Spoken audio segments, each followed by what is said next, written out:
You all to this book event. We call it a book Adda, following the South Asian tradition.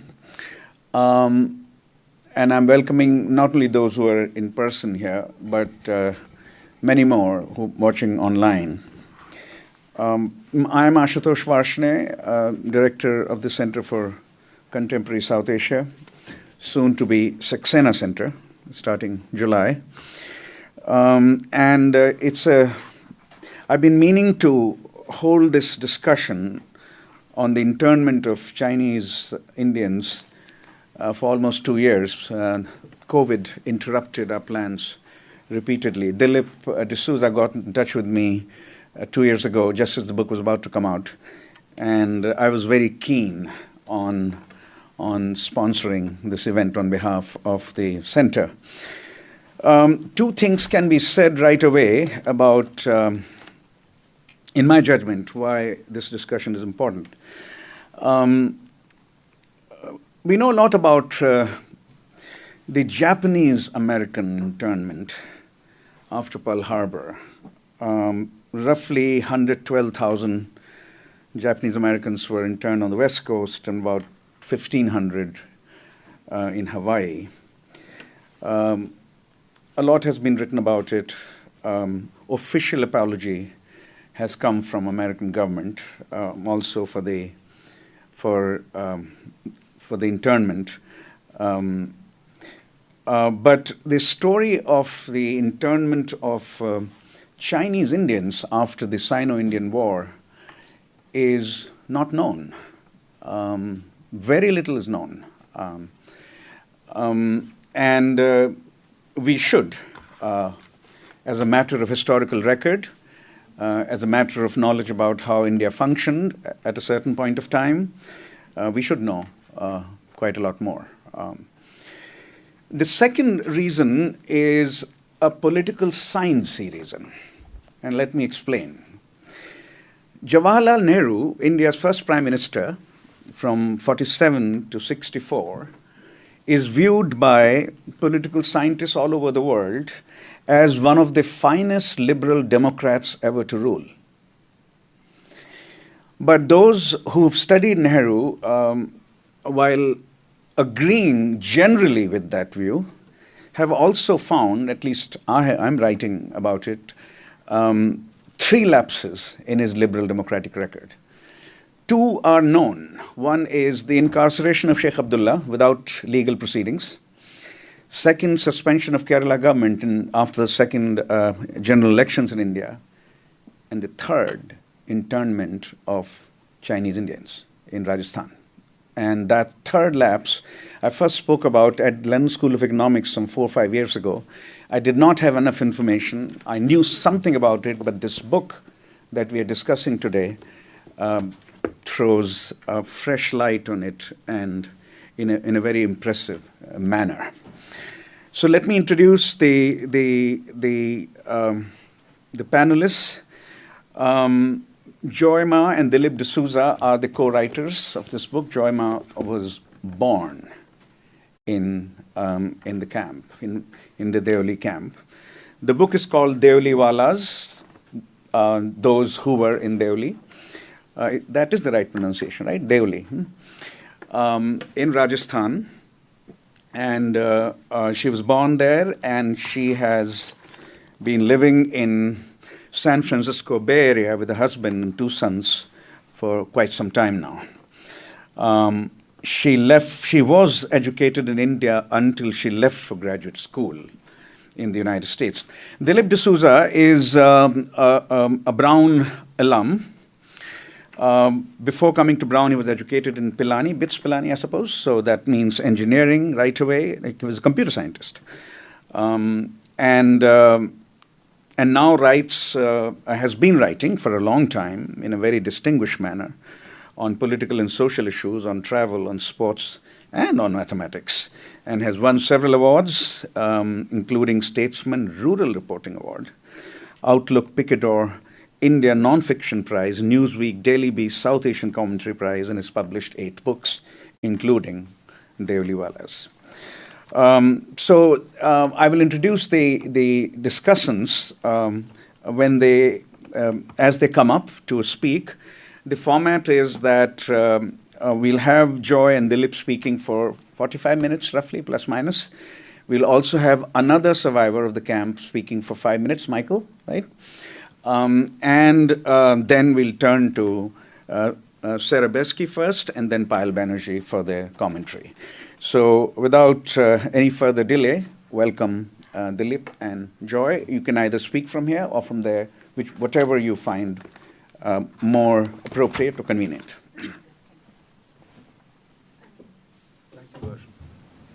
Well, thank you to everyone at Brown for having us here, and thanks for joining this session. Wanted to talk about our book, and one of the first questions I get asked is, why did we write this book? So for me, having born in the camp is, we call it the camp, right? And so among the community, we would call ourselves the Campwallahs or Deoliwallahs.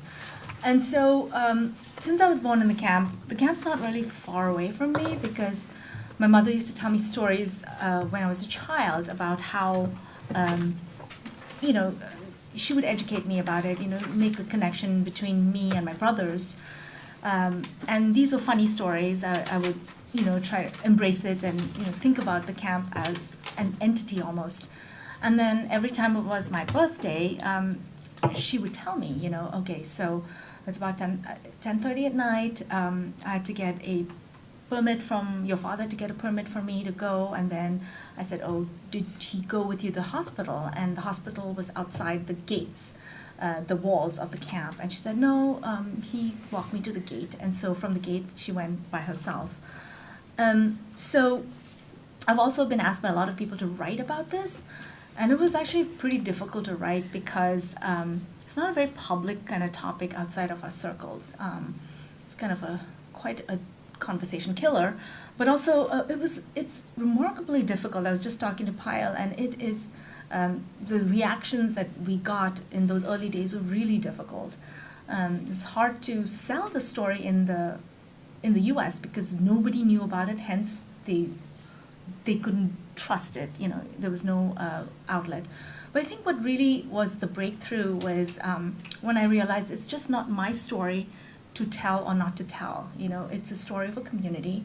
And when I got in touch with the AIDCI, the Association of Chinese Deoli Chinese. Okay, sorry about that. I should learn this. I know better than you. You do, yes. You were doing the research. It's a good sign. Yeah. So when I met those folks, I met a bunch of people who were finally willing to talk about it. And so from that, I felt that I could represent their stories. I could listen to them and tell their stories. And then I met Dilip, and Dilip has his own story about why he wrote this book. So again, let me again be formal and thank you, Ashutosh, for having us. You mentioned that I'm an alumnus of Brown. Yeah, I did computer science just up the street when I came here. I think I was the first Indian grad student in the computer science department, and I believe the next two Indian grad students were also called Dilip. So, so there was a requirement that they had to be named Dilip, yeah, apparently. But anyway, thank you for having us. It's such a pleasure to be back on the Brown campus. So why did I write this book? Why did I want to write this book? I mean, I think this is really a story about silences, this is a story that I should have known growing up in India, and I should have known as a journalist who thinks he knows something about India. And it astounded and ashamed me that in 2012, when I first heard about the story, that I had never heard about it, and I had, that it had not been taught to me in my history books, in history lessons in school. So that was this idea that this whole thing had been kept silent for so long troubled me, and I felt like I had to do something about it. And I think that silence has bearing in many different ways. And I just want to read out to you a small excerpt from the book to give you an idea. Joy mentioned the AIDCI, which is a group of these Chinese internees in Toronto. They formed this association, and about 5 years ago, they made a move. They thought, I mean, they were starting to get ready to tell their story. So about 50 of them got on a bus in Toronto and went to Ottawa, to the Indian High Commission, and they wanted to hand over a letter addressed to Prime Minister Narendra Modi saying we would like an acknowledgement and we would like an apology.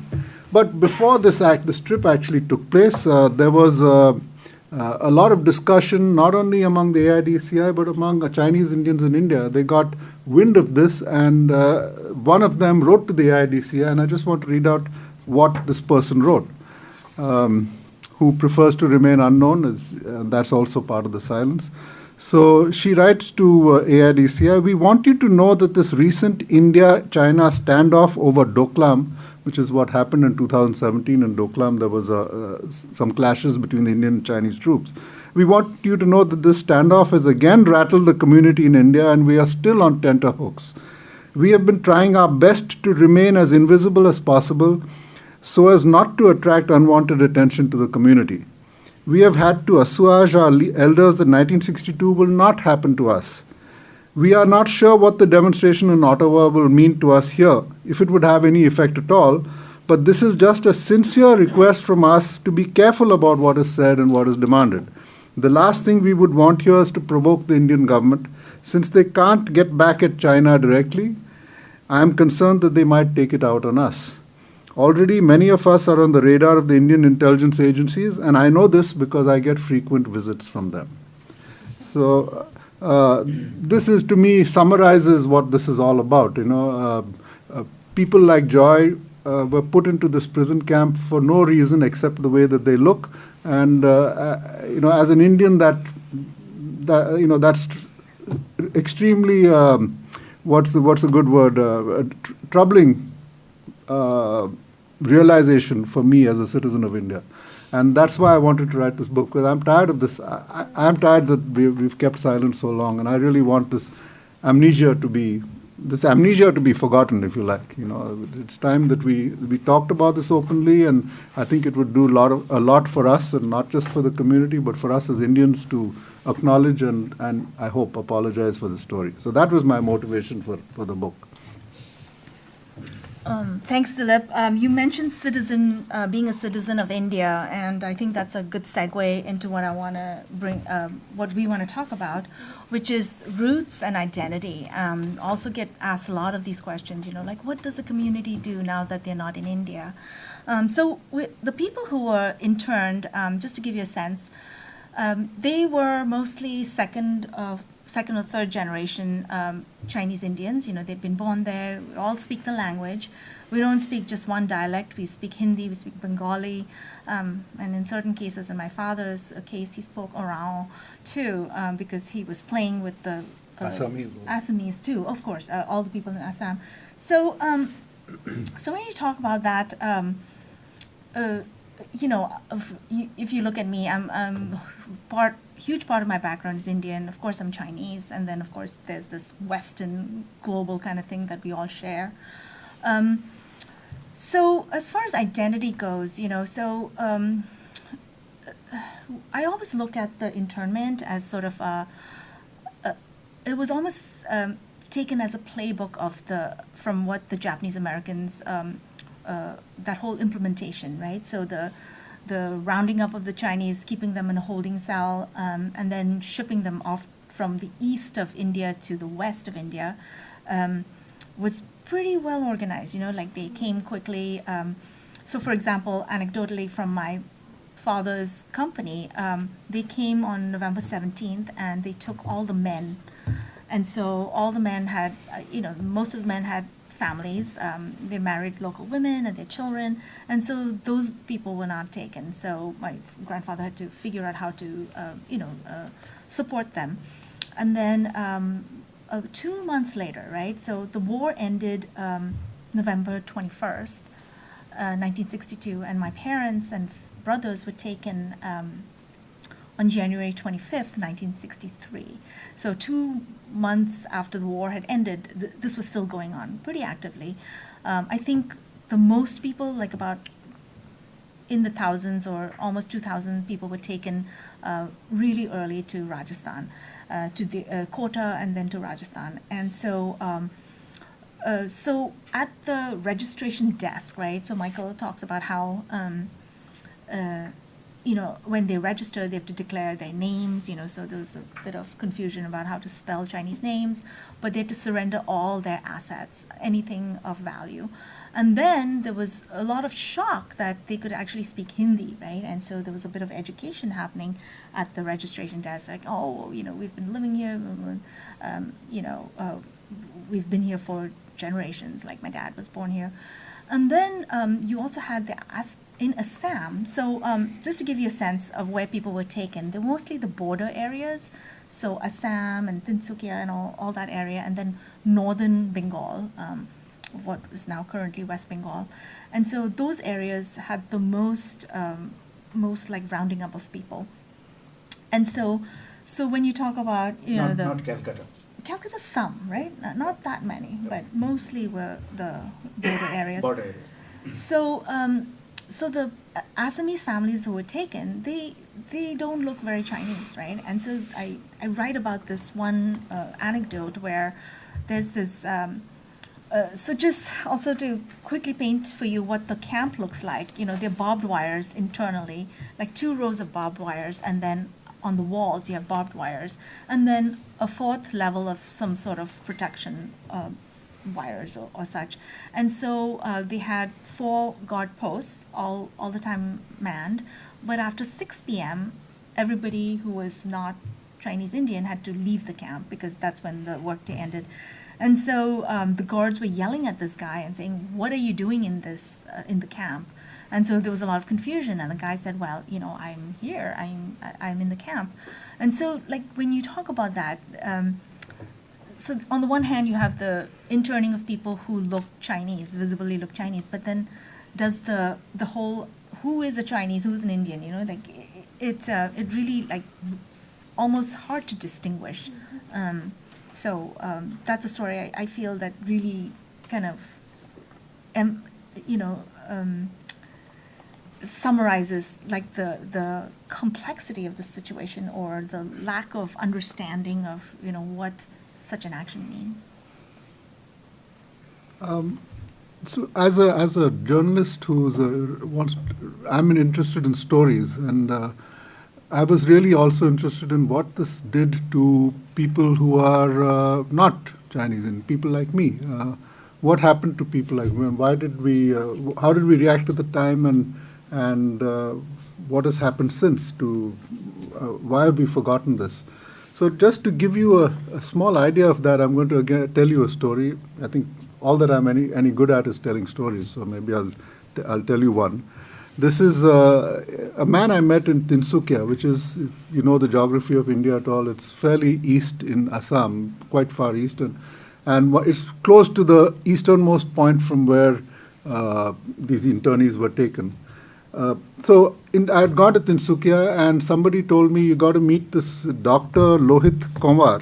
I'm never sure how to pronounce that, but I think that's how it's pronounced, Lohit Kumar, who was on that train. And I said, but that's doesn't sound to me like a Chinese Indian name. But they said, yeah, but he was a doctor on that train. So anyway, that sounded intriguing. So I went to meet this doctor who's still practicing now, 50 years later. And so he tells me that he was a young doctor at the time. He just graduated from the Dibrugarh Medical College, and he was asked, somehow there was an appeal that went out saying there's a train going to Rajasthan, and it's got all these people on it, and we need some doctors on that train to provide medical services if they're needed. So he, as a young doctor, jumped at this chance, and apparently 6 of them were on this train.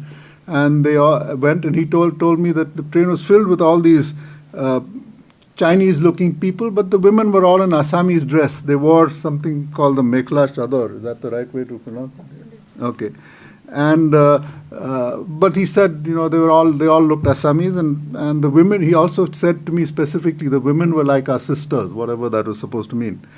Anyway, so they went on this train, and then he got all the way there, and there didn't seem to be much that he did on the way.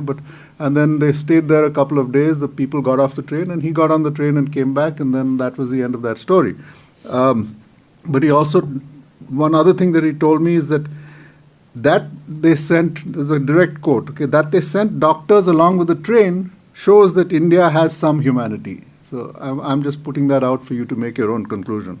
But the really interesting thing was about this time he got tired of talking. He was an older man by this time, so he just retired. I went off to go to sleep, I think. And his son, who was helping him with the practice, talked to me a little bit more. And he said, my father, a few years ago, he read this new book that has come out in Assamese called Makum, which is written by an Assamese writer called Rita Chaudhary, which is about this, a novel based in this story, in this Chinese internment story. And so it's when he read this book, and then when I read it too, he came to me and he said, I like this book, but I know it is fiction. So the son said, yeah, it is fiction, it's a novel, but so why are you telling me that? He says, I know it's fiction because I was on that train. So think of this. This is 50 years after he was on that train, and this is the first time he had told his family that he was on that train.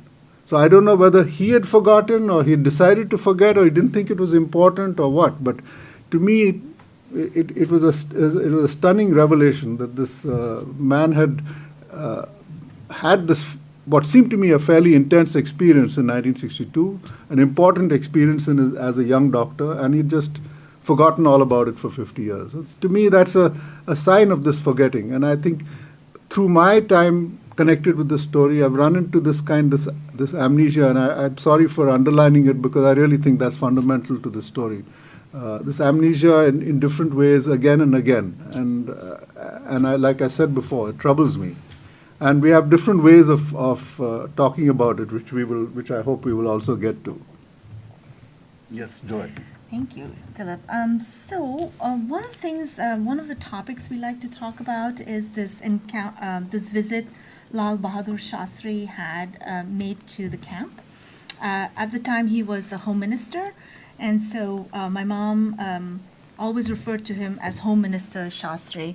So what happened was about 3,000 Chinese were taken to Deoli camp, and China sent batches of ships, 3 batches of ships to take them back. We're going to take the whole going back to China part. So these ships took whoever wanted to go to China, and my parents opted to stay back because my father really wanted to go back and go back to his livelihood and his life. And so Shastri came and visited the camp, and people were encouraged to go listen to the talk. And even though the story is from my mother's perspective, in talking to the other internees, I know that the young boys tried to. They were teenagers, right? They tried to come as close as they could to Shastri and say a few words. So I know Andy said, Andy Shea, who's in the book, he said, Home Minister, I'm losing out on my education, I can't study, and I think he left it open or what. And so I believe Shastri said, let me see what I can do about it. And so there was a cordial conversation. And then at some point after he had delivered his speech, he said, okay, all of you who are here, I want to let you know, if you want to live in India, you stand out here. And then I think a line was drawn. And all the people who want to go back to China, you stand here. If you choose to if you choose to live in India, you will be released and you will be allowed to go back to your homes and earn your living and all that. And so clearly my parents decided to stay. And so my mother always used to say, he said that, and that was in 1963, and we weren't released till 1967. And she said, we were there for another 4 years. Like, why would he say such a thing? Like, why would you, why would you promise people in such a terrible situation this type of freedom? Because you have to understand there was no information. Nobody knew when they were going to release. They didn't know any schedule of any activity about leaving the camp. So in the absence of all this, there was a lot of despair and a lot of desolation. And so while I was talking to her, I said something like, "Oh, Prime Minister Lal Bahadur Shastri," and she said, "No, no, no, he is the Home Minister." And so we went around talking about that a little bit, and then I realized that in those 4.5 years, she had no idea he had become a prime minister, right? And so she was so taken aback, and my feeling was, oh my God, like you cannot return these years that you take away, because there was no news, anything that came through would be cut up and it literally would fall in little ribbons of strip. So that was the kind of information, like, I think some people figured out that if you sent a letter to China, it would take X number of weeks, and if you sent it to Delhi, it was a little bit easier because the censorship would be a little less, something like that. And so I was just horrified that, I know my mother's story so well, but I still didn't know everything, how it affected her. But Dilip has a different perspective of that same event. Well, it's not that I have a different perspective. I mean, sorry. Yes, but you report on it. So Shastri, like Joyce said, went to the camp in 1963 and, made these promises and met the internees and so on. And when he went back to Delhi as a member of parliament, as a Home Minister of India, he had to report to parliament on what had happened. So I found these in the Rajya Sabha, which is our upper house, Rajya Sabha archives. I found this transcripts of what happened in this meeting, in the session when he was asked about the visit to the camp. So in this discussion, there's a member of parliament called J.S. Pillai, who gets up and asks how many internees at the Deoli camp, quote, had refused to go to China. So Shastri didn't get up immediately. He asked his deputy, the Minister of State for Home Affairs, who was at that time a guy called R.M. Hajarnavis. So Hajarnavis says 595. So almost 600 internees had refused. They said, we don't want to go to China, just like Joy's family. So Pillai then has a follow-up. Out of 3, or at least out of the people who were talking to Shastri at the time. So then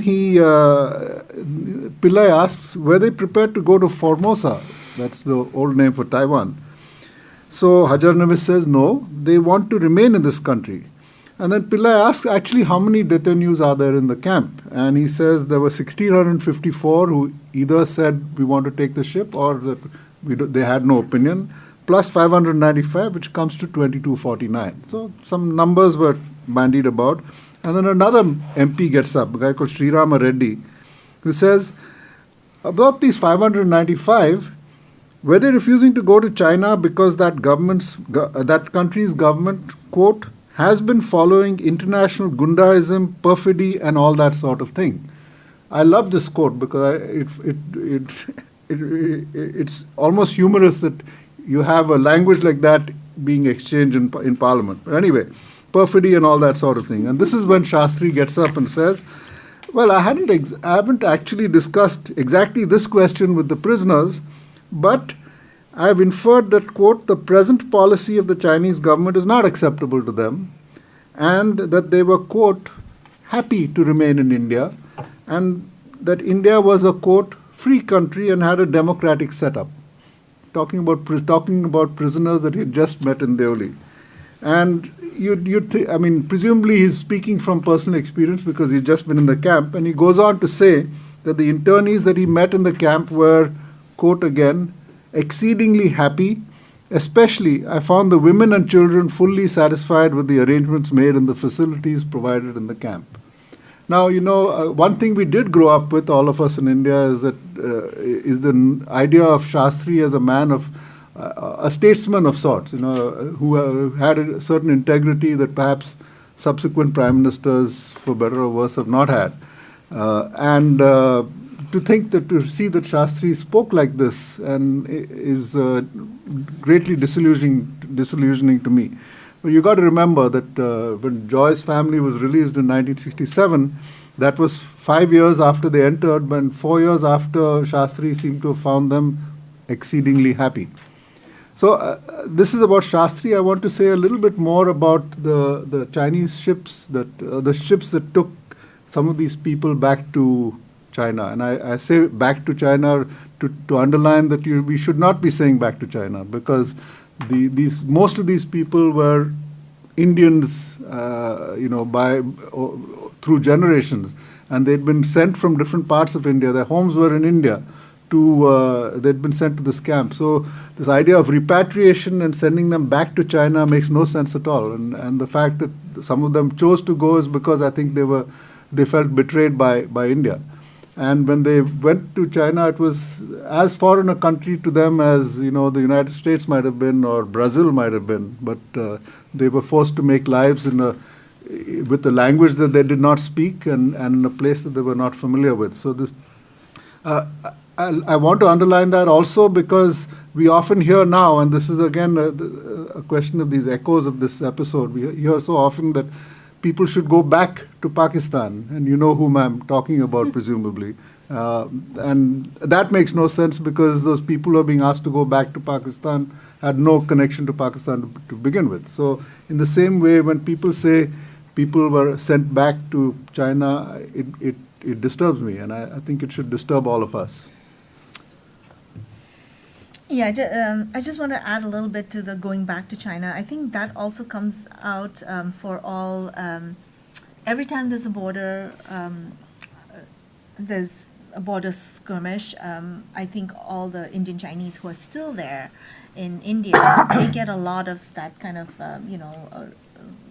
venom and rhetoric, go back to China, go back home, or in certain cases, there was this guy who was traveling with his mother, and they were in going up north, up to north of West Bengal, and then they were in the train, and they were like yelling at them in Bengali, and so they yelled back in Bengali, and they had quite an argument there. I want to talk a little bit about the effects of the camp. So you can imagine, for a lot of the people I spoke to were teenagers at the time, or pre-teens, and then people as young as 6 years old, right? Michael was 6 when he went in. So all the people who were in school, they completely lost all, they had a huge gap in their education, and it was really, really hard to get back into school.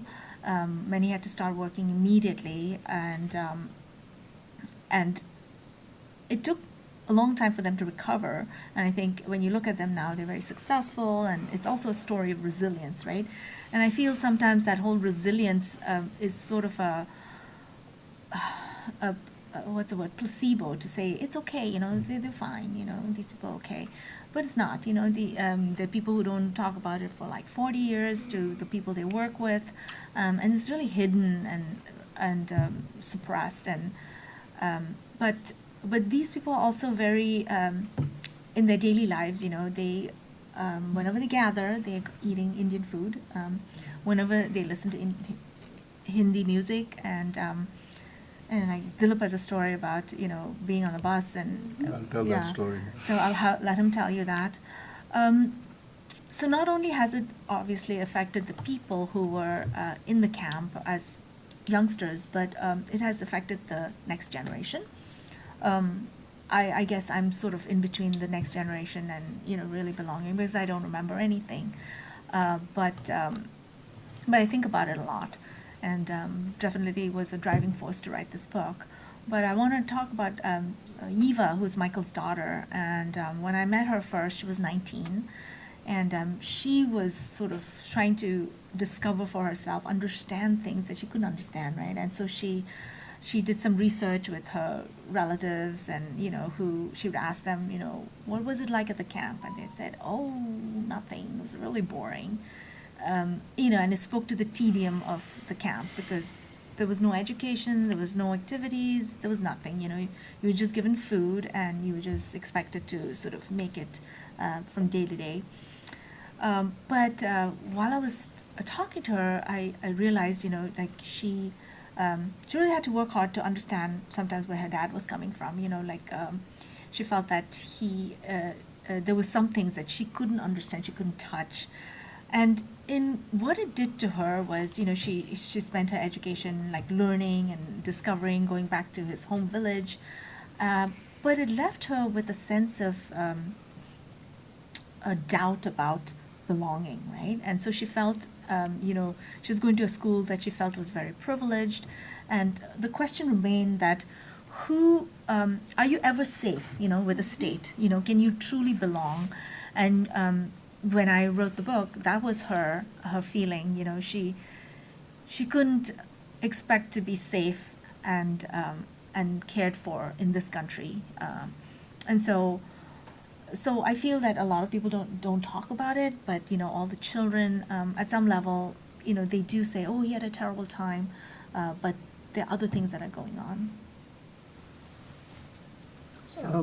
So let me, two things I'd like to say, there's lots to say, but two more points that I'd like to make before we open it up or whatever.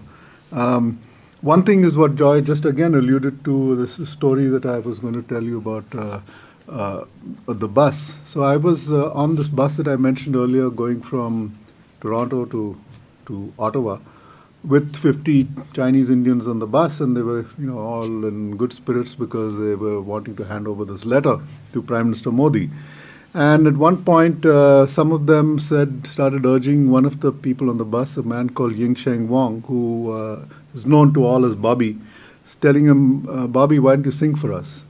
And apparently Bobby had a good voice, so that's why he had his reputation and he was going to sing. And so here I am sitting, the lone non-Chinese looking person on the bus, thinking this guy is going to start singing and he's going to sing a Chinese song. And that tells you a little bit about the prejudices or stereotypes or whatever it is that we all have in our mind. The person looks Chinese, he's going to sing a Chinese song. And except that Bobby then opens his mouth and starts singing Ajeeb Dastaan Hai Ye. If you all know that, Ajeeb Dastaan Hai Ye, you know that song. Kahan Shuru, Kahan Khatam.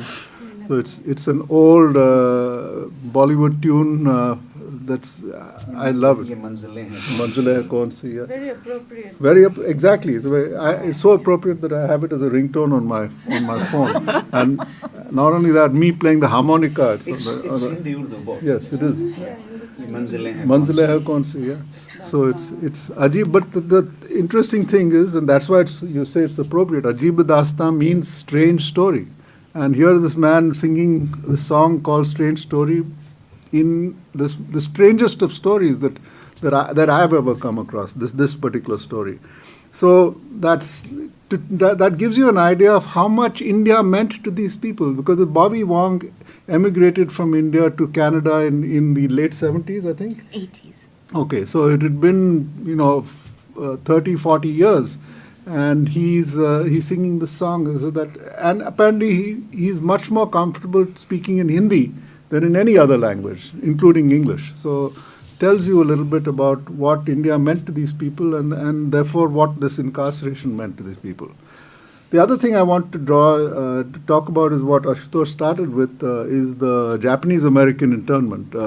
So there's a direct parallel between that story and this story, because the U.S. government in 1942 incarcerated about 100,000, 120,000 Japanese Americans in camps all over the West. The parallel breaks down in this respect, because those people were released when the war was ended. There were many more of them than the 3,000, and in 1988, President Reagan issued an apology and gave them reparations. So that's what this community is waiting for. I don't necessarily think that they're waiting for money as reparations. I mean, after all these years, what could any sum of money really mean to them?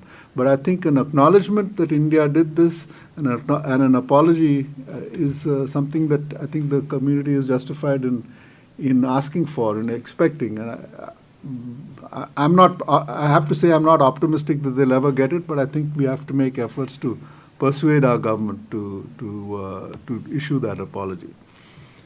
Joy, you want to say anything else? I think I'll just wait for questions. I think I'm okay. Okay, good. Yeah. We should invite Michael now. Yeah. Michael, you wanted to say a few things? Yeah, sure.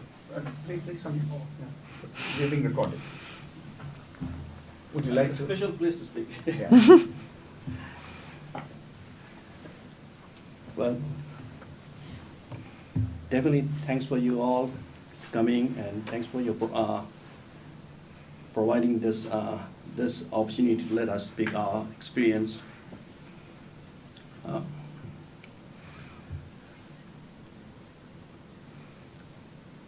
When I was intern, 6 years old,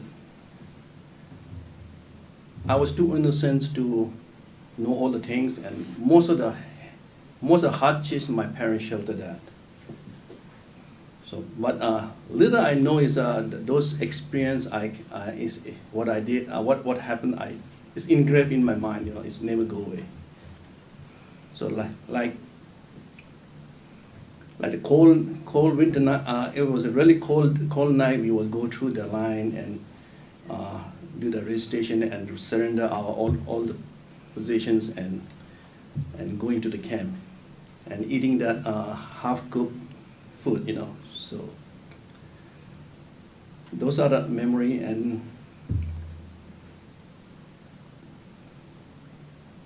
in the camp is you know, like most kids. You know, now that you ask the kids, you know, what you doing between 6 and 8 years old? What they say, I go to the beach, I go to the river, I go play piano, I go school, I go church. But my life between 6 and 8, I don't have a paper to write, or I don't have books to read. When we have to play soccer ball, there's only one ball. It was on the outside the office, which is a camp office. They let you have the ball once a day, and in the early they let you take it, and at the end of the day you have to bring it back. And only the eldest kids get to play, and we just watch. And education-wise, we have a volunteer teacher. Because of without the material, we never did learn anything. For 2 years, I lost my educations. So that was the most precious time in my life. I need to be in learning, and that really affect my future. When I released from the camp,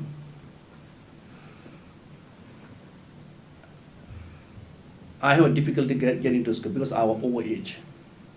Most good school will not take me. And also my finally went to the school because my foundations, I mean, I have no foundations. Like a house, no foundation. The house is not going to stay long. So I didn't have a good foundation on my education. So I finally at 7th grade, I quit. Which town did you go back to? You see, we are not allowed to go back to Darjeeling. You were not allowed to go back to that. Not allowed to Darjeeling. Which is where you came from. Yes. So did you go back to Kalimpong? No, they released us in Calcutta. They make a conditions. That you will have to go back to Calcutta. Yeah. So this is kind of still kind of we still trying to figure out, you know. They say, sometimes they said between Taiwanese and government and Indian government make a deal. Said if they let these people release in Calcutta, they will take care of it.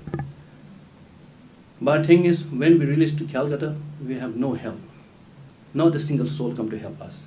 See, that was from bad to ugly. When we went to Calcutta, we have no money, no place to stay, and no help. You know, like if you go to most of the nowadays I see all the refugees, they have all kind of help. I mean, it's bad to say that, but again, they have help. But our situation, we have no help. And with the no help and all that, so really hurt my education. Because of that, and also another thing is the important thing is when 2 years I was in camp, seems like I went to outer space. When I went to Calcutta, I cannot integrate with the most of the kids. What they talk about and what I talk about, I don't know what they talk about, and then they don't know what they don't say. When they told me, I didn't seem like I know that. So that was a very difficult adjustment. And that's what really affect my person as, you know, that's lost your lack of confidence. Plus you don't have educations. So when I grown up, it's have a very difficult, you know, not having an education and not have a confidence. That was not meant to be. It wasn't a war. It wasn't that we take it to camp. I would be not like that.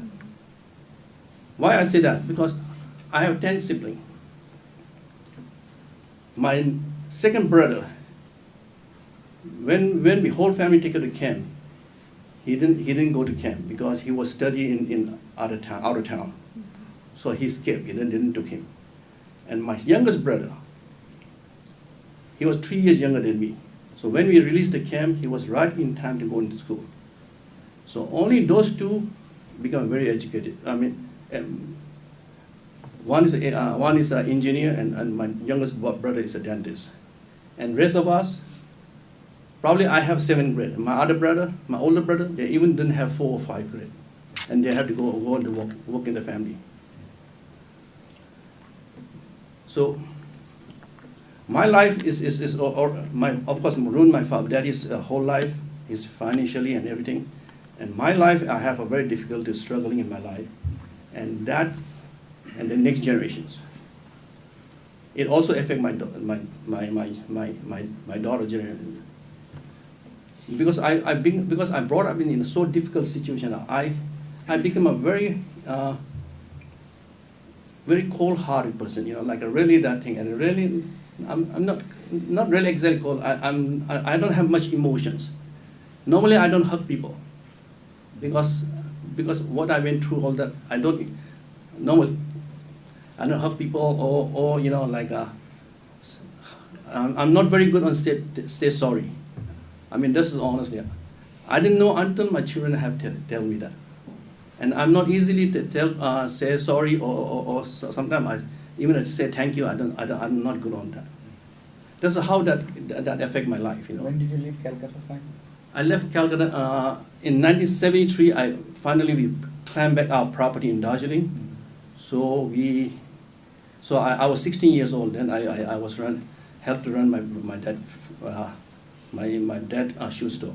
Again, my father was not allowed to go. Even my older brother is not allowed to go to Darjeeling because he was born before 1950. If you're born before 1950, you are not. You are restriction to move around. So only the one who after 1950 can go. So my other brother, they went to run my father's shoe store. Some of them are 12 or 14. So the time when I went there, I was 16. And I left India in 78. To come to Canada or United States? No, I went to Europe first. Europe first, and then went back to India, and again I come back, and then I went to come to US. So thank you. Oh, you're welcome. And by the way, that when you talk about language, you know, I didn't speak Chinese until I went to camp. My first language was Nepali.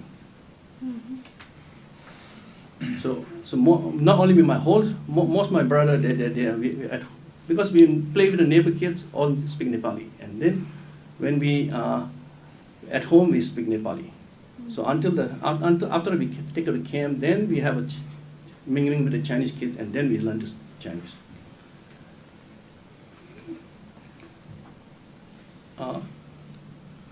So looking back, so that how it affect my daughter, my children's life too. You know that. So because of how I act and I behave, and finally after so many years, I realized the lots of mistakes I make. You know. So hopefully my daughter's generation will be. They will be better to educate the children and teach the children. Nowadays, every now and then, when I talk to people, when I ask them, I say, I told them that I was in the camp. I was interned in the camp for 3 years. I will ask them, which country do you think I was interned? Most people say China. It just, of course, part of it is because our intern camp was never told in that. Then I realized, you know, when we were in the camp, the Red Cross only I was there for 2 years. Only time the Red Cross comes is one time. They only come one time to visit us, Red Cross. And lots of things they never been told our camp experience. So lots of things I'm looking back on what happened. When they arrest us, when they take us into the camp, it was they executed so well. You know, the way they all come in the same time to knock on the door and then take us in the camp. I mean, it was really executed very well. But when we were inside the camp, they do it really poorly. It's always like once they put us in the camp, almost like they forgot about us. So lots of things I'm thinking is, you know, our story. Once we die, I'm 66. You know, I'm not. You know, another 20, 30 years, this thing will be never happen. Look like it's never wiped out from the history. Will feel like this thing's never happened once we die. So I almost just, you know, now they are thinking lots of things what happened, all that. I almost think that, you know, that our internal situations almost have somebody have taught Indian government how to handle it, how to take care, how to handle this. I wish, you know, John Kennedy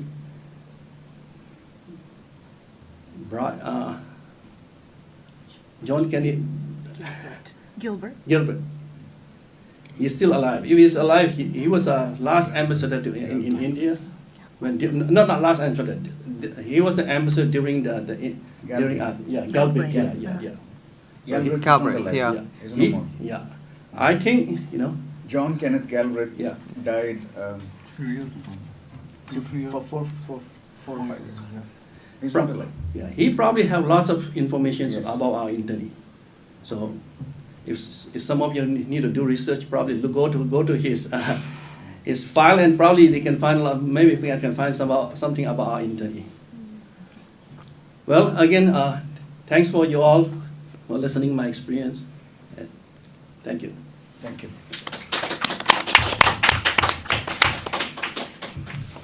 Thank you very much. So now we have 2 commentators. Will speak up to 15 minutes. They may not directly address some of these stories, but the book they've read.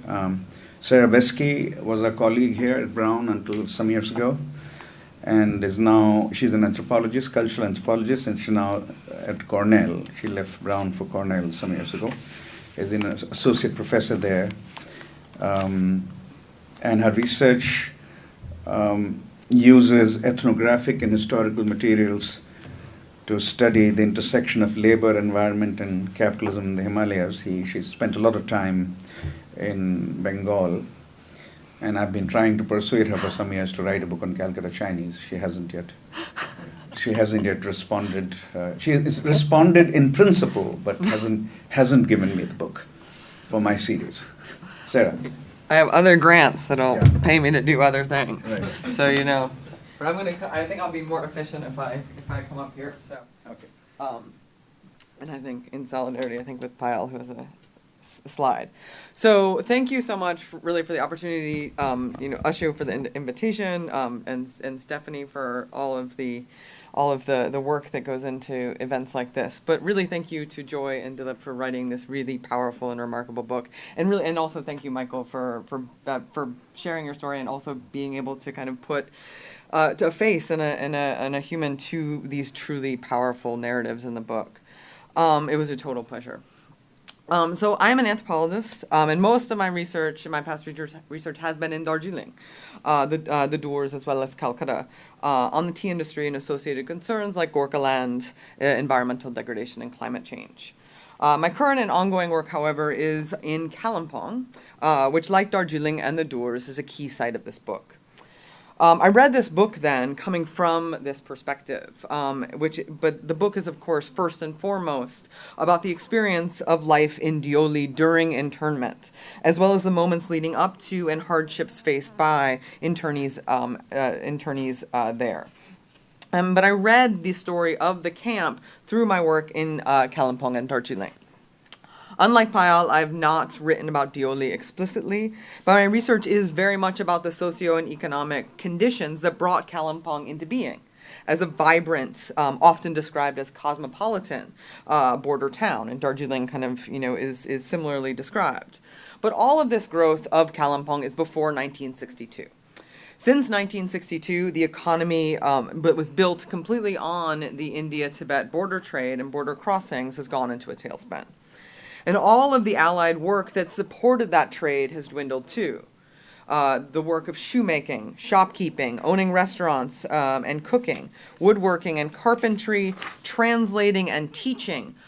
All of these forms of work in Kalimpong as well as Darjeeling and across the kind of the border regions that are described in this book were done by members of the Chinese Indian community in places like Kalimpong, but of course beyond.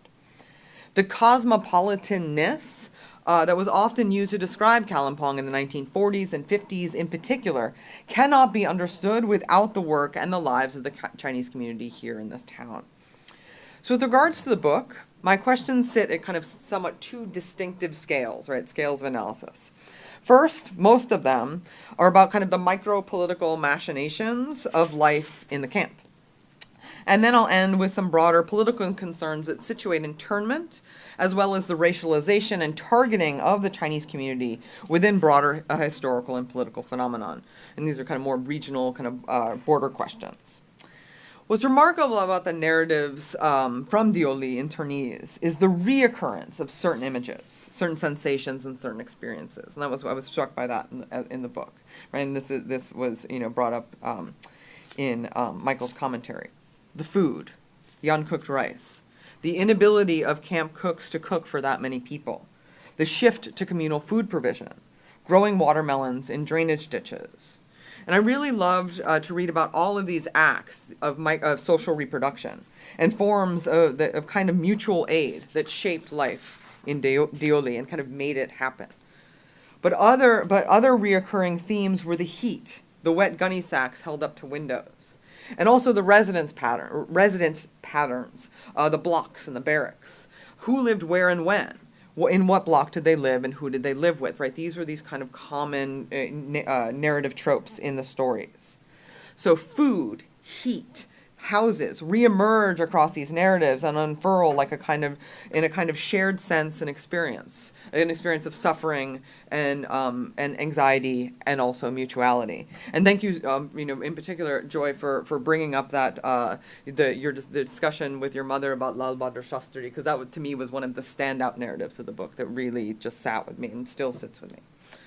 But the means by which containment and isolation were breached, they were kind of like subverted, was a similarly evoked image that I thought was interesting, specifically through the mediated and censored, quite literally, letters and postcards that moved in and out of the camp, that made the camp as a discrete space. So thinking about the people writing to Deoli from outside of it, I wanted to know more about who did the state come for, right? So who did they come for? Who did they jail and intern? Where were the cuts made? Even in the eyes, especially in the eyes of Deoli internees. In the opening pages, you explain, as we talked about in the opening, that there were 3,000 interned people from the Chinese Indian community, but from a community that numbered tens of thousands. This was sufficient, right? This was a sufficient number in the eyes of the state to stoke fear. Certainly, most Chinese people and families left Kalimpong and Darjeeling, even if they were not interned. The fear was quite real and palpable. But of course, not all of those 3,000 internees were of Chinese descent. Some were Tibetan, and I'll come back to that in a moment. So in addition to the question about who within the community was targeted, I also had questions about who was able to get out before others. As described in the book, there were voluntary repatriations, again brought up in the opening comments, to China, a place that was absolutely not their home. Many of these internees who left on boats to China left Deoli before those who said they wanted to stay in India, right? Before they left the camp before. But beyond that, some people were released before others, right, from the camp and resettled within India, again, particularly Calcutta. First, a couple of children, then a family, and so on, right? So who kind of got to leave and why? Right? Why? Like how? I was kind of curious more about that. And I ask this because in my pandemic-induced immobility, I spent a lot of time reading newspapers from Kalimpong from the 40s, 50s, and 60s. Actually, the English language weekly newspaper, the Himalayan Times, had to stop publishing in February 1963 when the editor explained that he could no longer get sponsors and materials, let alone readers, for his for this kind of weekly magazine, right? Many of the sponsors are the Chinese businessmen in Kalimpong at the time, but also lots of people were leaving for a fear that was stoked, within and beyond the Chinese community. So as I was reading the book, I went back to find this one article that I remember reading about Deoli. It was from December 19th, 1962, written from New Delhi in an attempt to assuage claims that by China that internees were being mistreated. Right? The title was "No Ill Treatment of Chinese in India." Not the case, but the article notes the Red Cross visit, but it also describes how camp officials would, quoting, screen all of the inmates at the Deoli camp and release those who are not considered a security risk, end quote. So I totally understand that many of the internees and the people who kind of constitute the narratives of this book were children at the time of internment. And actually I would like to maybe talk about that as something that kind of creates the narrative and creates the narrative in this particular way. That so many of the kind of first-person narratives are from children remembering a place and a past that is kind of completely, shaped by their kind of beingness as children. But I wondered if you had any thoughts about how the idea of this security risk, as it was described, was thought about and negotiated within the camp. What made someone or some family a continued security risk? And what made them okay to release, and when? This was a question that was also stoked by a detail that the Park Restaurant family, and for those of you who work in the region, right, the Park Restaurant is a particular institution, right, a dominant institution that people know well. But the detail that the Park Restaurant family was released relatively early. We have an idea of the notion of the security threat applied broadly to the Chinese, but also maybe parenthetically and Tibetan community. But I wanted to know more about how it was negotiated in the camp and on an individual and family level, right, case by case by case. And this leads me to kind of more questions about the family. The text primarily describes whole families being interned. There are a few cases in which one parent was away when the police came in the middle of the night, or a brother is away at school. But for the most part, multiple members of a household, including children, specifically children, were imprisoned. But there's also mention of the many people brought by themselves, right, as individuals to the camp, particularly single men.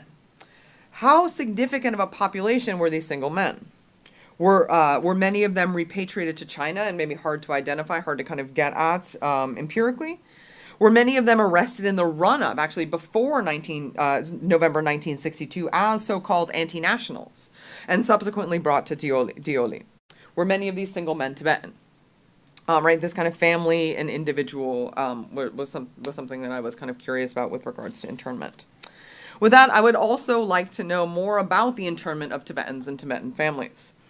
Both as security threats, but also because the book opens up with, and you enter it into your comments as well, that internment and deportation was animated by both, quote unquote, looking Chinese, generally, kind of in a general sense, but also being a member of the Chinese Indian community in a specific sense.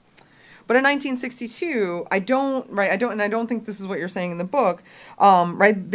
But is there? What's going on with this looking Chinese generally and this community identification specifically? Right? There's not necessarily a consolidation of community identity around being a security threat, whereby Chinese and Tibetans are being kind of, conflated and consolidated. But there is, in the book, in the narrative, a kind of and-Tibetans ellipsis that I wanted to kind of know more about in parts of the book. Tibetans are and are actively constructed at this time as a security threat for much different reasons by both India and China right now in the 1960s. And they're a risk by kind of virtue of the fact that they were seen as a threat by both countries at the same time, right, the Tibetan community, a kind of geopolitical football. That said, about Deoli, my question is, like, is there something to say about the cohabitation or different experiences out, in space, perhaps of Tibetan families in Deoli, or the relationship between different communities interned at the camp? Right? How is that negotiated in space? How is that negotiated through food, through all of these acts of social reproduction that you describe within the Chinese Indian families that you're talking, that you work with? And with that, and knowing, again, most of your interlocutors are children at the time, how did people see and describe the events leading up to November 1962? Again, obviously we see this with, especially with Dilip's kind of chapters about that kind of historically contextualize this, but like from the perspectives of internees themselves, how do we see this in, how do the internees historicize this, this process? Did people contextualize their experiences in the growing arrests of, again, those so-called anti-nationals, again, usually Chinese or Tibetan men, for the months leading up to November 1962, in places like Kalimpong and Darjeeling and across the Doors? Internment was often described in the text as a stark rupture, right? It was experienced as a stark rupture for internees, right? Particularly right, from your, from the perspective of your interlocutors. And again, I know there's a lot of attempt to historicize this, but what I'm kind of pointing to is in the first person narratives, right, the internment is an event, a stark rupture from a time before, which is interesting in and of itself, in the way that internment is remembered as this kind of rupture, as a stark rupture that that events did not foreshadow. Okay, so now just to kind of close, I want to kind of zoom out just a little bit. The book paints a very clear picture of why Chinese Indians were marked and marginalized at this particular time. But I wanted to know more about why these places, right? And this was brought up a little bit in the comments we just heard. Why were they arrested from the places that they were and not others? As you describe in the book, people are arrested from the margins of the state. Not in Calcutta. Chinese families in Mumbai, nobody came for them. Certainly the margins are where the state is most palpable and citizenship is most in question. But how did the internees think about these cuts? Think about the geographies of difference that they themselves are subject to. That the arrests in November 1962 were generally only from the border districts in West Bengal and Assam, right? How is this thought? And so I'm thinking here, too, about cultural studies scholar Prem Podar's work and the writing he's done with Lisa Zhang, right? And Prem significantly grew up in Kalimpong. The move to make not only some people, but some places into security threats is not only conditioned by the way that India sees its margins and its minorities. China and India have been linked in these places, Kalimpong, Darjeeling, the Doors, Kolkata, in particular, by this overland trade route from Lhasa to Calcutta that ran right through the spaces from which people were taken. In both Chinese and Indian print media in the 50s and 60s, Kalimpong is this hill station, right, a mountain town. And this is the way it's described in the 50s. The 1950s also, too, saw Tibetan refugees pouring into places like Kalimpong, and more so as the decade moved on. And in the 50s, for the first time since the turn of the century, the China-India trade, specifically the wool trade, starts hiccuping as the market pivots along with Cold War alliances. And with that influx of Tibetans and visits like the Dalai Lama, Kalimpong and its environs become an object of scrutiny for the Chinese state, but also the Indian state. By 1959, not only Zhou Enlai, but also Nehru is calling the whole region, Kalimpong and Darjeeling specifically, a nest of spies. On the question of significance of place and the border, it's perhaps important to note that those imprisoned at Deoli were also not allowed to resettle, as Michael described, not allowed to resettle in these 5 border districts of West Bengal or Assam. So 1962 is so often thought of as an economic event or a political event, even in the hills, right, of Kalimpong and Darjeeling. one that has drastically reshaped life there. But what this book draws our attention to is the fact that that border wars and the very notion of the border itself between India and China are, of course, not just a physical line in space. The border is very much in Deoli, it's in Rajasthan, it's in the past, it's in the present, and it's in people's memories. The imagery of the border, the notion of a line in space, makes it quite easy to forget about how the violence of the border is experienced in protracted ways. In the inability or inability to make a living, in life lived in the wake of violence done in the name of state security. The border and its protection, its securitization, and its negotiation conceals these experiences, right? In what Dilip calls amnesia. It conceals these experiences at the same time it rationalizes human suffering. The violence of war, state power, and the very idea of racialized, denigrated difference are all obviously still felt by the people and families who we meet in this book. It is also still felt by residents of the Eastern Himalaya and the Northeast when they travel anywhere in India and their citizenship is questioned because they look Chinese, quote unquote, right? Like as something that they are told all the time. So in the move to mark, discipline, punish, and imprison those deemed other by virtue of nothing other than their otherness is not something of the past. Ma and de Souza eloquently close this book with the fact that, with this fact, right? And the camp, and also kind of stress that the camp is always already a state, of a space and a state of exception. But it is in drawing attention to the histories of imprisonment at Deoli, also rooted in fear-mongering and notions of security, that we can highlight the violence and absurdity of the present, not only at the margins of the state, but across contemporary India. Thank you.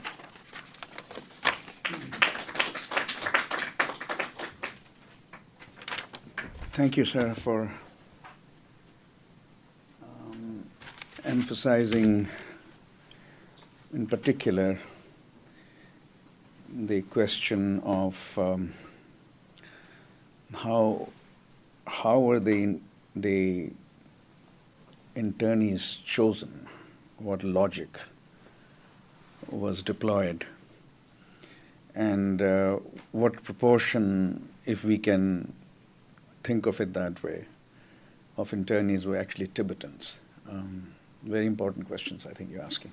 And I hope Dilip or Joy would have something to say about that. On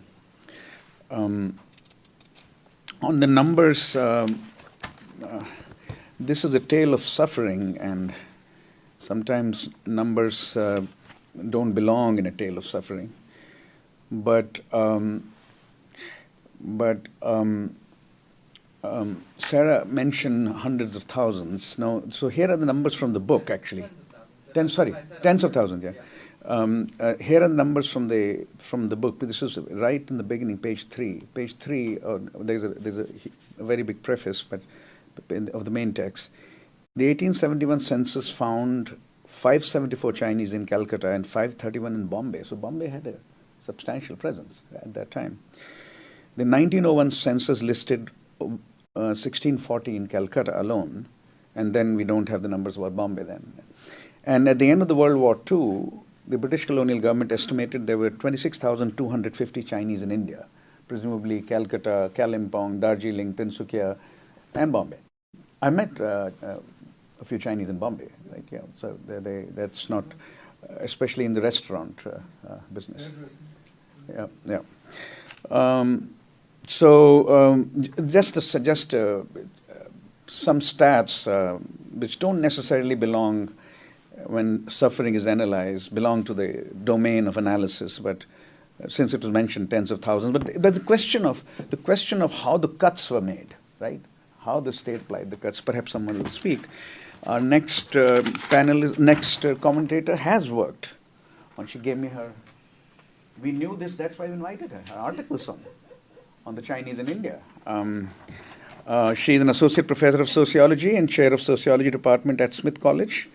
Works on a number of issues, but the most important here, for our purposes, is her focus on the Chinese minority of India, its persecution, incarceration, and disenfranchisement. Payal. Oh.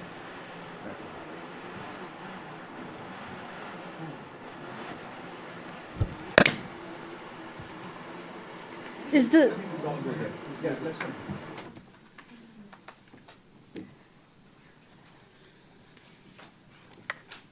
We'll go back after.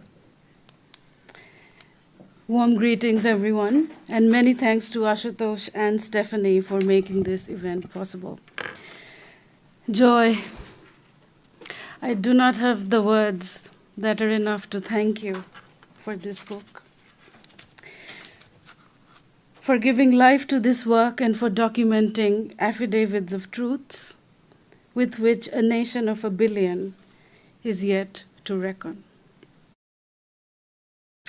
And I thank Dinesh for taking on with joy this work, as I have said elsewhere, of researching further this history with respect and humility and not leave it entirely to Chinese Indians.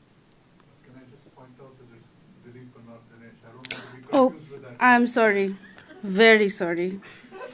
I renew my thanks to you.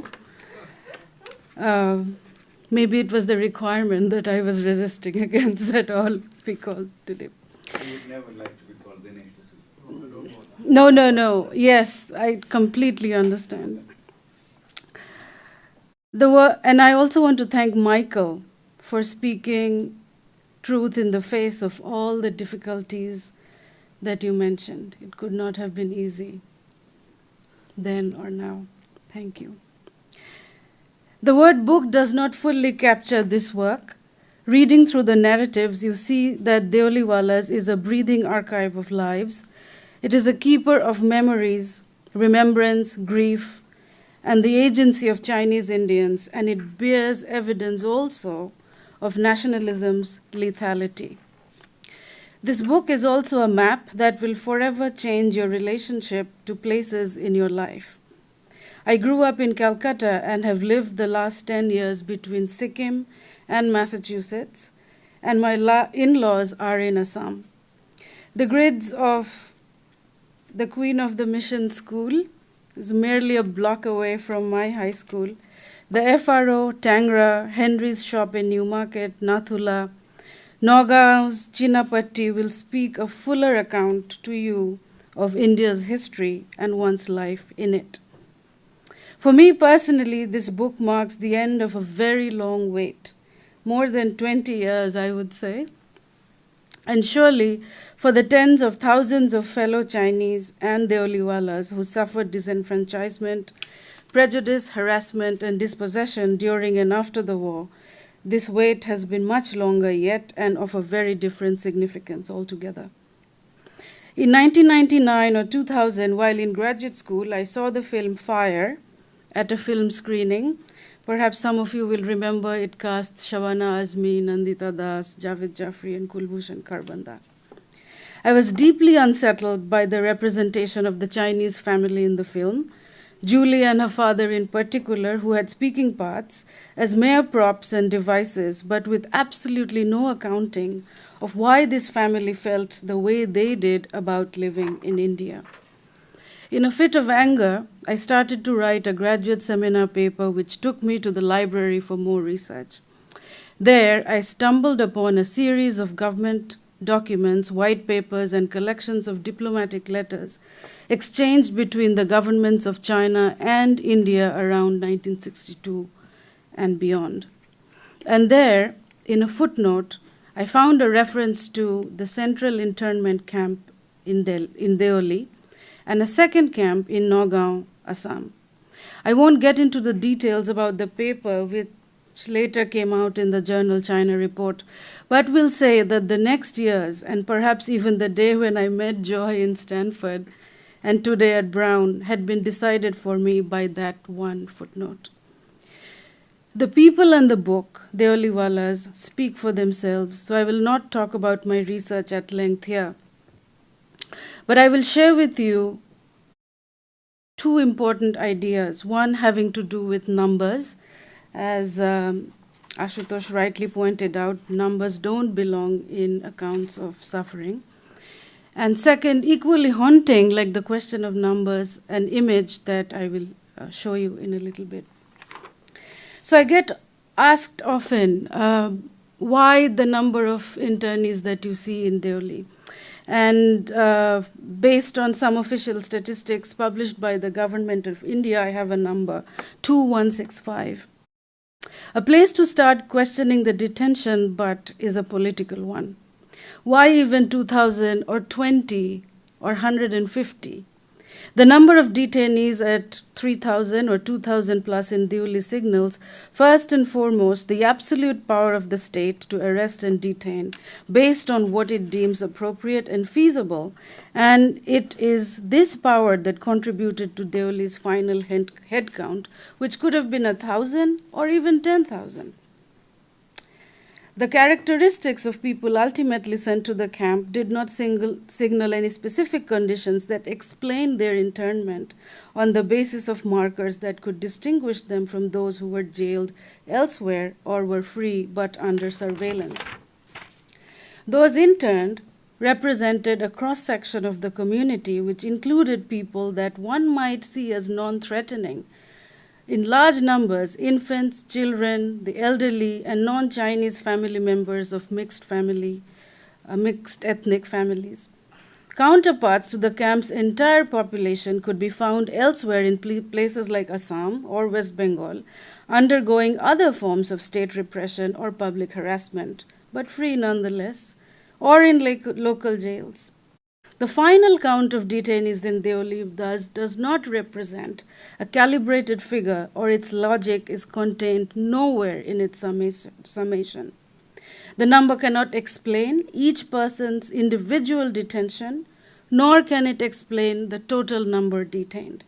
The memoirs help us understand why it is not the total tally of detainees, but rather the fact of detention itself that reveals the centrality of the state's experiments with its own sovereignty.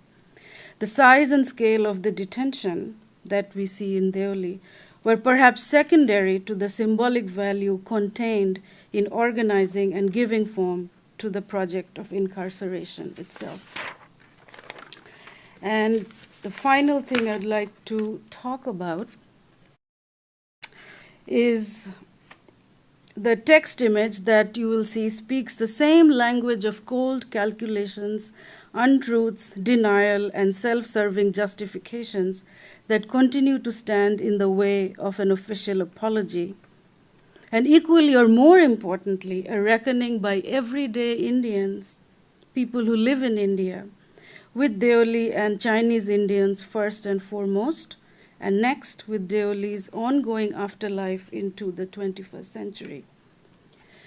So as you will see here, the government of India claimed that the camp was set up in a healthy region where the weather is temperate with proper humane level facilities, that they were following the regulations and requirements of the Geneva Convention, and were supplying to the detainees exactly 2,655 calories per day.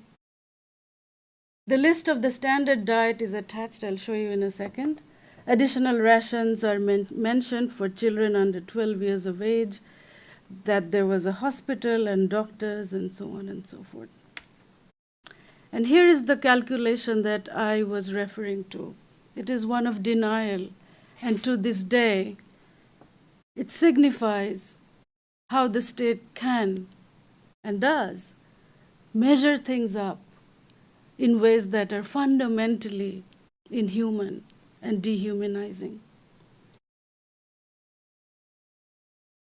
You can see the quantity of rice in ounces with their caloric value, vegetables, meat, etc., down to the ounce of salt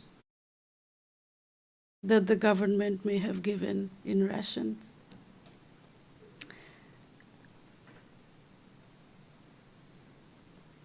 So I will leave it at that, and perhaps we can discuss this later. Thank you.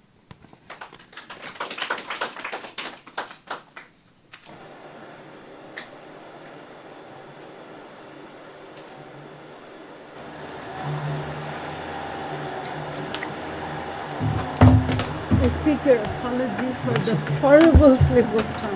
I was almost in tears, It's so I happened hope before. you can. But Many it's times. That's okay. unpardonable. No, it's okay. It's not okay. You'll be hurt. So, Dilip and Joy, would you like to respond to any of the comments you heard, or so let's leave it to you, and let's see where then we'll invite questions from the audience. Okay, Yeah. so I was going to answer like who did they come for, you know? Okay, go ahead. And then speak whatever little I know about the Tibetans. right? Yeah. You want to go with that? Sure. And I'll- Yeah. Here's a list of some questions. So I'm going to talk about how people were selected for the camp, you know, the 2,100 number. So as far as I know, all the people who had Chinese passports were taken, right? And a lot of them, they were born before 1951, so they didn't have access, they didn't have a path for citizenship. And then, of course, the British government also didn't allow. And so in order to be not stateless, I think, you know, at some point they became Chinese passport holders. So at least anecdotally from my company, those were the people who were taken, right? All the carpenters were Chinese and they had Chinese passports and they were taken. My parents had Chinese passport, they were also taken. And then in certain cases, it wasn't very, it might have been organized, but it wasn't very consistent, Yeah. right? So either they'll take the families and not take the families. And that sort of goes back to, like, they weren't, the distribution of Chinese were in either Calcutta or in those regional areas, so like in Assam and Darjeeling and Kalimpong. So I think that's what, according to me, that's what drove, in our research, that's what drove the incarceration from those groups, right? And so I think it was also efficient in my thinking of this, you know, efficient to go into one place and just pull everybody in instead of like scattering all over the place. However, I do know of somebody in Madras, Chennai, and in Bangalore who were taken. So I'm sure there was a list going on. I'm sure people were identified. We've heard of, you know, certain people identify certain people as, and then they themselves were in the camp. So. Are you saying that most of the internees had Chinese passports? Or are you saying all of them had Chinese passports? Not all No, of them. no, yeah. Some of them. So Some of them had yeah. Chinese, and many internees had Indian passports. No, Right? or, Or no yeah, or papers. no papers. Yeah, Or no papers. Stateless. I think the stateless people are, you know, definitely targeted. And so, like a Chinese guy, his family would not have a Chinese passport, but they were taken in certain cases. Okay. So, not very consistent. So that was what I had for that one. And then I did want to address, like, the number of Tibetans that were in the camp. Yeah. And from my research, I heard there was 200, about 200, and these folks were caught at the border, right? And either there's distrust of who's coming across the border and maybe perhaps a spy, but also it shows you at registration what that confusion was, because at registration they also had to explain who they were, right? And so, you know, they were generally seen as Chinese because they're more Chinese looking than not Chinese looking. I think that had something to do with it, but they were just. I heard that they were picked up at the border. Some were released pretty early, and then a handful were kept till the end, and they continued to live in Deoli, I think. Yeah. Incidentally, when we were teenagers in Delhi, we near Delhi University, we ate Chinese food in Tibetan dhabas, Yeah, tibdabs. yeah. They were called Tibetan dhabas, Yeah. and we, as teenagers, did not make any distinction. The distinction came to us later when we started reading about Yeah. this matter. Right? So we ate Chinese food in Tibetan dhabas near Without Delhi even University. thinking about it. Huh? Without even thinking. Without about even thinking about it. Momos, right? Lots of Momos or noodles. No. No, They were not like- Tibetan. Tibetan food was not supplied there. There was the noodles and hot and sour soup and and egg noodle soup, etc. Yeah. Yeah. we'll come to the questions. Yeah, Dilip wanted to say something. Actually, I just wanted to react to, you started by saying, numbers are not appropriate in the story in a tale of suffering. Yeah. Sometime, not always. Yeah, okay, go ahead. Say so something. Actually, in some ways, I want to disagree with that because I think the numbers that you put up on the screen and these numbers about, people ask, they say, well, how many were in the camp? And only 3,000. Well, the Japanese were 100,000. So, and then they say, well, so maybe this wasn't so bad.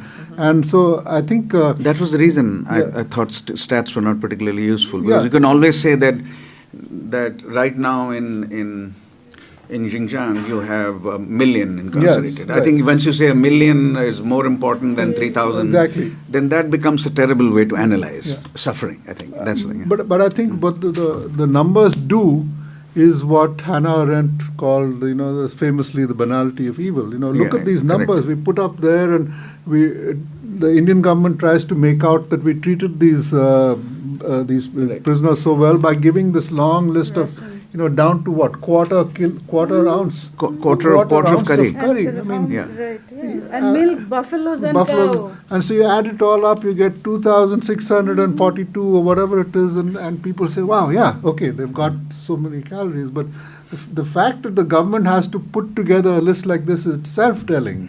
And I feel like and I think that should be, I mean, I wish we should make, put this out in public and say, look at what our government did. Here we were giving people in the prison this many calories, but is that a measure of how we treat people? So, I mean, it's something that happens all the time with governments. That they put out statistics to make out that they've done things well. So anyway, that's the point I wanted to make. Yeah. I wanted to, say that, so since I was a baby, my rations were cut in quarters. So I got 1 egg in a month. And so my brothers got an egg every other week, something like that, right? And then you got 5 rupees to spend for, whatever oil they said was not true. There was no oil. I don't know how they come with 2,600. I think you'd really gain a lot of weight, right? No, calories. Yeah, Calories, tons of calories, like you're eating pizzas, that kind of stuff, like that kind of food. And then I did want to talk about food because I was contacted by this young lady sort of a couple years ago, and she was talking about, I want to talk about the food you ate out there. And she was, I don't know for what it's worth, she was like, oh my God, did you get Chinese food? I was like, no, we got, whatever food everybody else gets. And she said, and you were forced to eat food that you're not familiar with.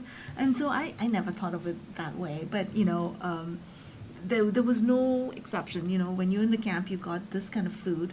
And then yesterday, another food thing, somebody messaged my niece who got us into the Columbia talk and said, I just want to know what kind of food they had, because in 1962 and through 1967, there was a famine. And I was famine where? In Bengal. Because I didn't, because they clearly had to feed 500 people for a while. So. No, I have studied famines, and so there's been no famine in India since 1942. That was the Bengal famous So I don't famine. know where that came 62 to 67, food production. The biggest famine in the history of the world was in China.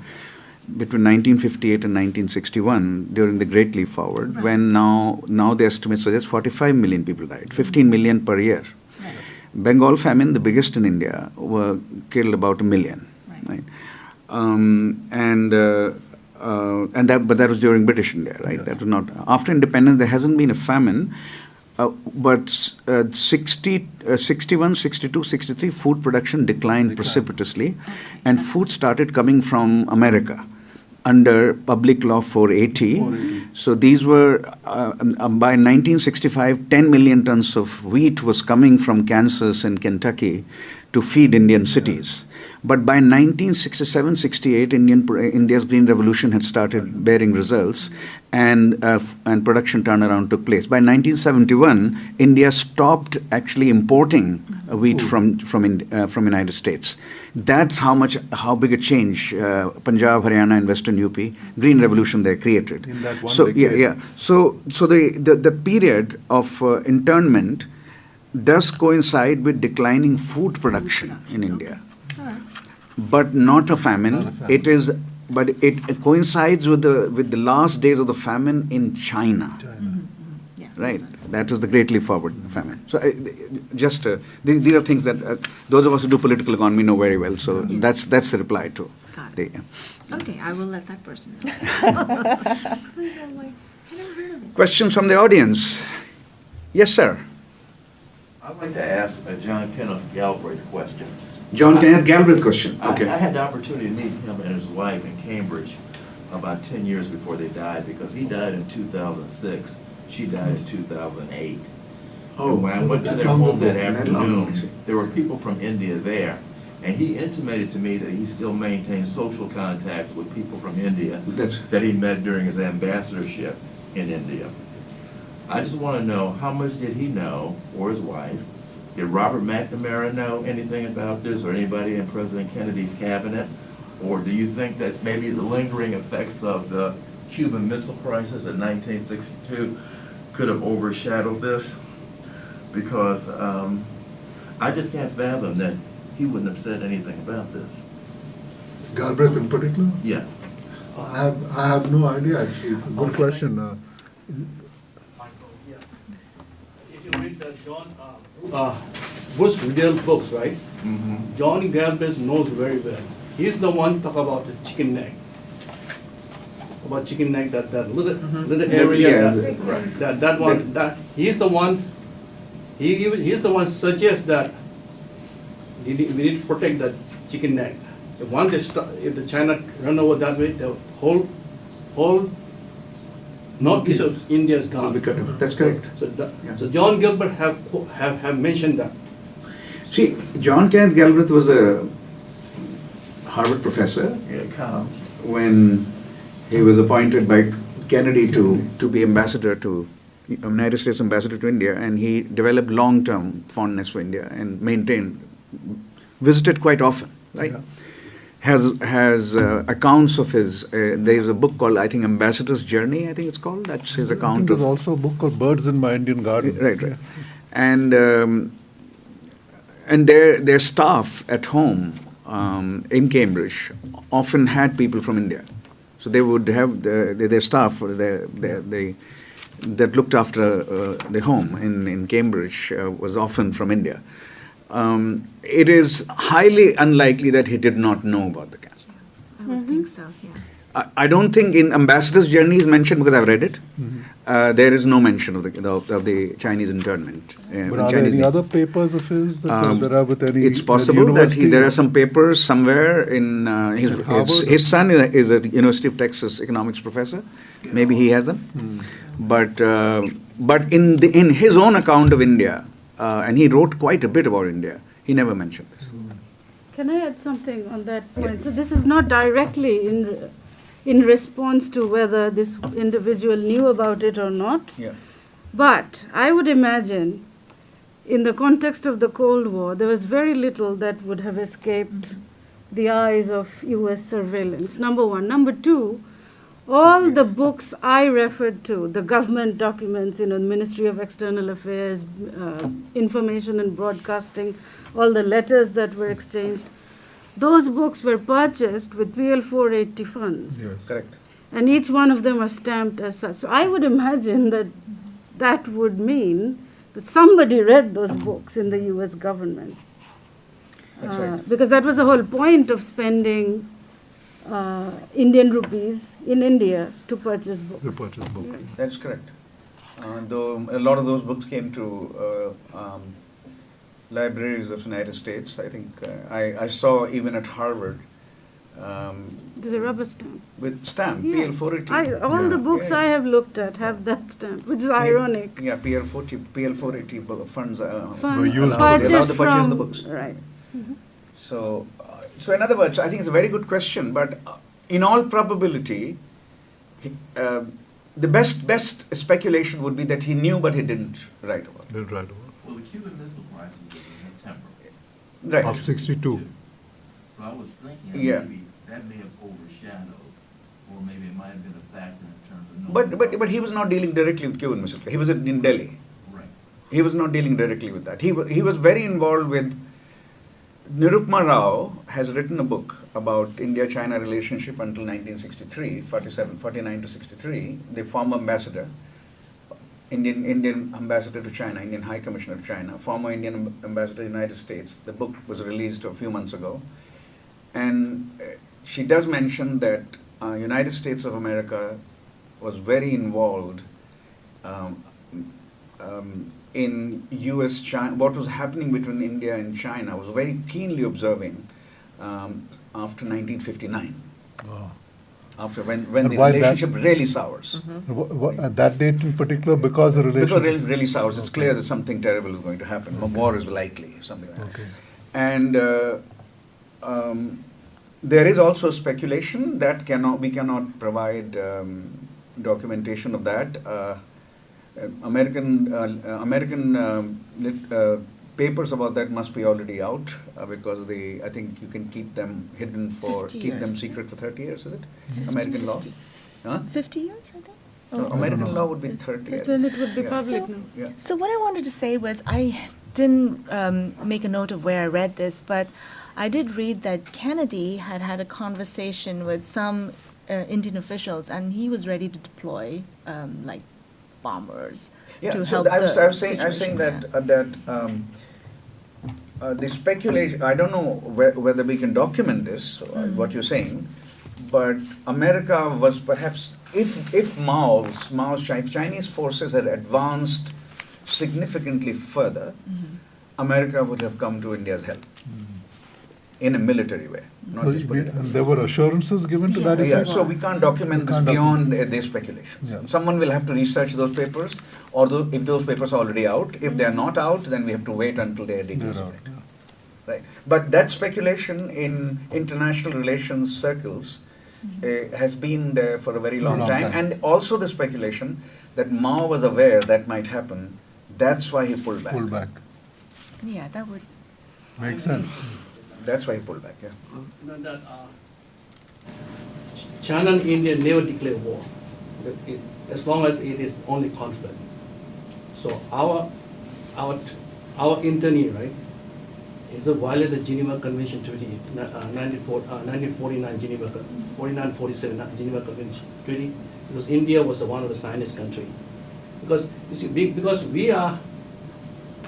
If it's a declared war, right, then you can take if you're a Chinese citizen, you can take them to Are Kenya. you saying this war was not declared? Is that what you're No, saying? no. So you mean it was like It's only Putin conflict. saying it's a special military operation, not a war?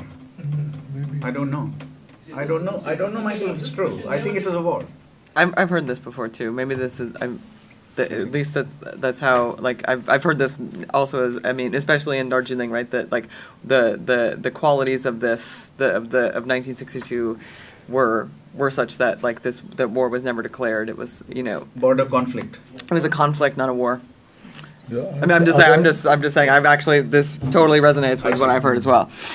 So what? That's why you say. That's why you know that they were raised the questions about our internal situation because Refugees.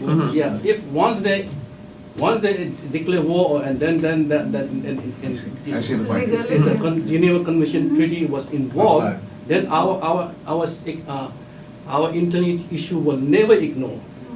But because we are ignored because they nobody bring out the Geneva Convention treaty on behalf of us. We were never. The other thing is India was defeated badly Yes. in that war, and there was a lot of sympathy in the world for Yeah. India's plight. India was badly defeated. Defeated. Yeah. But that's exactly what Payal is saying, you know, it's the power of the state and the individual. Like, I mean, this is going on right now. It's individuals suffer in regional conflicts. Yes. And I think one of the things that is so upsetting about, you know, this whole situation is how forgotten and invisible this internment is. It's appalling and a blot to history. On amnesia, there is a very well-known scholar, Ashish Nandi, Yeah. who was studying for long years. He hasn't published the book, but has only a paper on it. Still trying to figure out whether he should write a book about it. So he started studying the children of India's partition and tracked down, by children I mean that not infants per se, but those who were affected very seriously by partition, had to leave their homes in Pakistan. He also started interviewing people in Karachi because that's where the largest concentration of Indian Muslims was.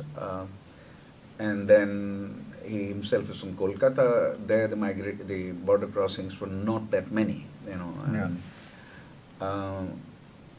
And he gave a lecture here 10 years ago from the only paper that has appeared from that project, and described, and it had about 7,000 interviews. I hope someone can turn it into a book. I mean, that's a lot of interviews.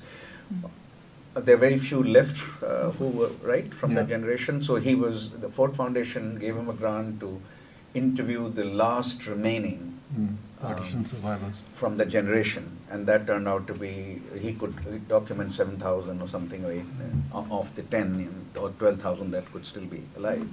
This was around 2000 or so. And he describes several interviews in Delhi where the wives did not know what had happened to their husbands, and after 40 or 50 years, during the interview, 1 hour into the interview, all of a sudden floodgates opened, and they started narrating things. The husbands started narrating things that the wives had never heard for 50, and after being married to them for 30 years, 35 years, had never heard. Husbands never talked about it, and during the interview they came out. So he was discussing, I think, 10 or 15 such interviews. And he's a psychoanalyst. He's trained in psychology. So this was while you were talking about amnesia, I was reminded of that. And the claim that Nandi was making is that some experiences are so traumatic that people would like to expel them from the memory as a way to live life again, This is rather than be permanently injured and handicapped by those memories. I think this applies also to some of the perpetrators who killed people. They also did. In fact, many of the husbands for the first time described how they killed. Just telling. I think it was either all of them or many of them described how they killed, and the wives were astounded. Completely astounded. They had not heard those stories. Amnesia. Yes. As a way to redefine life, as a way to live life normally again. You can understand that. Questions? Are there other questions from? We have 5 more minutes. Can someone tell me, so can we return to the question of Tibetans there? Do you have any knowledge of what the relationship between Tibetans and the Chinese Indians was? I think in the camp there were separate quarters. Like they were kept separately from the Chinese. I don't know that much. I know my mother had somebody she spoke with, and they worked together on whatever household things. No, I don't know. I don't know that much. That part is really not explored. Were there, on the whole, you would know this, or others would know this who have studied this more, were there on the whole more Chinese Indians living in border areas or in Calcutta? Definitely Calcutta. But Calcutta Chinese were not taken to these camps. Some were. Some were. Not as many as from the... Proportionately less. Also from Assam. There was a huge Chinese Indian population all over Assam. That were also rounded up. Calcutta and Mumbai, all other areas, that one, if somebody have on the finger, and they were, but they didn't take it to the Deoli camp. They take it to local Jail, held in captivity. Yeah. But the border one is the one. But again, Calcutta ones was if the conflict or war didn't stop, right? If they keep China advancing, they would took the Calcutta because when we were in the camp, I remember the America would have come in with it. Yeah, I was almost certainly. I don't think they would have been allowed to take Calcutta. America would have intervened. No, they would have come for people. They would have come for, they would have interned people in Calcutta. Like I said, if China had come. No.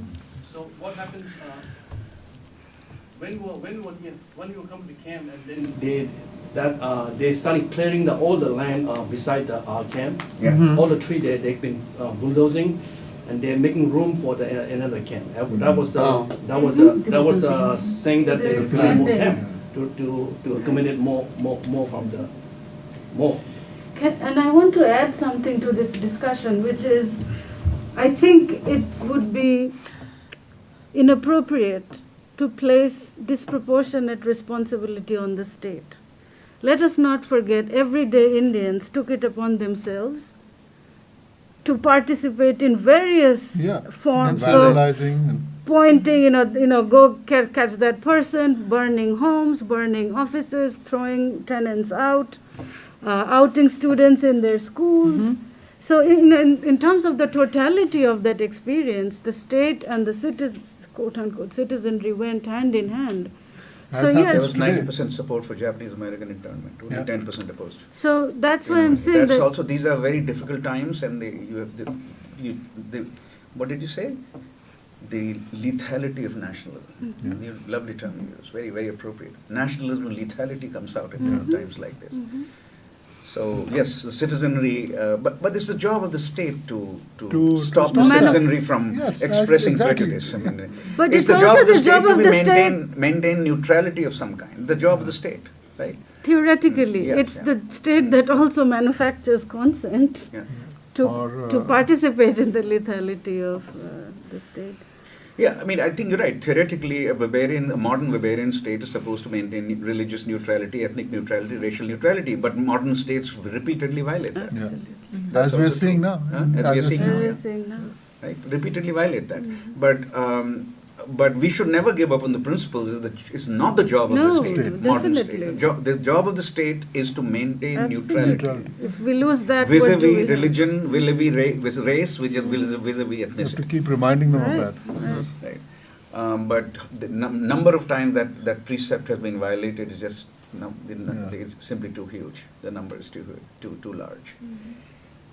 So I think on that note, let me thank Joy, Dilip, and Michael for giving us this truly remarkable account of a forgotten chapter of Indian history, which we ought to know more about and which ought to generate reflection. Can we say that, for what it's worth, we have a few copies of the book available for anyone who wants to buy? Of course, we don't have much of an audience, but if anybody does want to buy, we have. Sure. If you want a signed copy, by all means, we are going out to the reception, and then you can get your signed copies of from Dilip and not Dinesh, Dilip. My apologies. Thank you all very much. Thank you. That was awful.